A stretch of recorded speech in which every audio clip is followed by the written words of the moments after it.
hometown, even though I'm here nationally, has a world superstar in behavioral health, Dr. Arthur Evans. Arthur is amazing. And as you've all heard me say all along, I come from Philadelphia. I've had the great privilege of learning from the best, from Susan Rogers, from Joseph Rogers, from watching Dr. Evans transform this system in Philadelphia to a recovery-based system using the public health model. I had no choice but to come here to Washington, to Mental Health America National, where we talk about before stage 4. That's Dr. Evans' message. We know that we have to be looking out and doing prevention. We know we have to be doing early intervention for people who are at risk.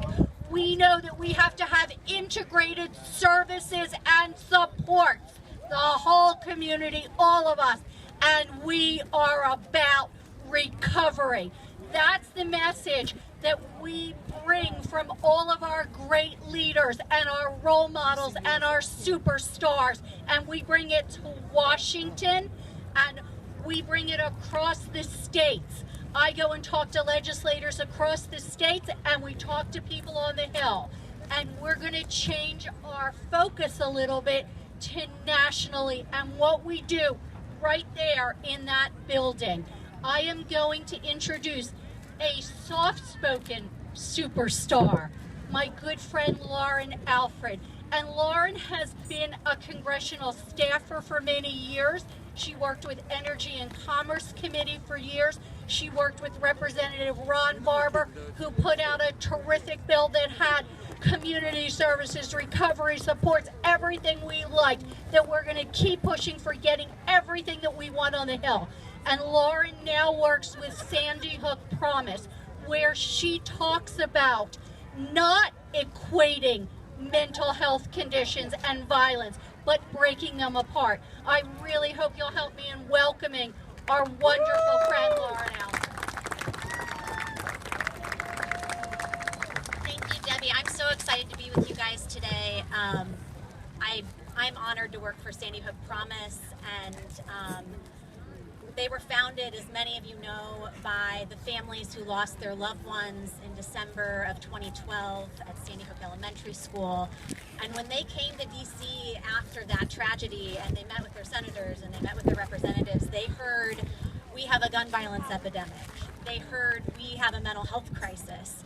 And these families looked back at them and they said, well, yes, we have both of those things, but we're not going to talk about them together, but we absolutely want to work with you to do both of them. And when we do both of them, we have to do it in a way where we talk to people with lived experience and where we don't create stigma, because that is too often what these conversations end up about. When you hear senators on the House floor talking about gun violence after the latest shooting, it's about people with mental illness. It's about, it's about taking guns away. It's about imprisoning people. And we all know those aren't the answers, and Sandy Hook Promise is with you in knowing that those are not the answers.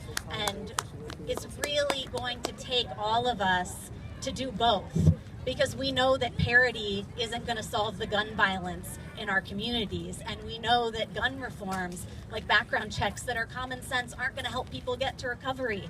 So it's both, but they're different and they're separate, and we need all of our voices to get it all done and make a healthier and safer community and country. And I am so honored to work with Mental Health America and so many national groups in DC to fight for mental health reform, and we're going to get it done this year.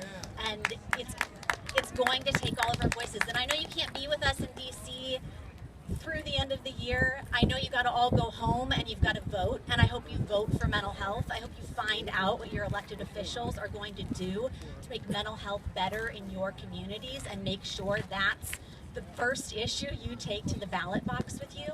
And then be with us in November, because when Congress gets back in session, we're going to be here, we're going to be in all of those offices, and we're going to demand mental health reform now, and we can get it done.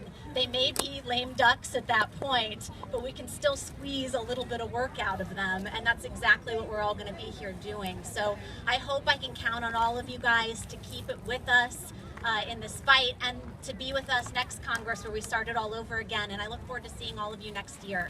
Thank you so much.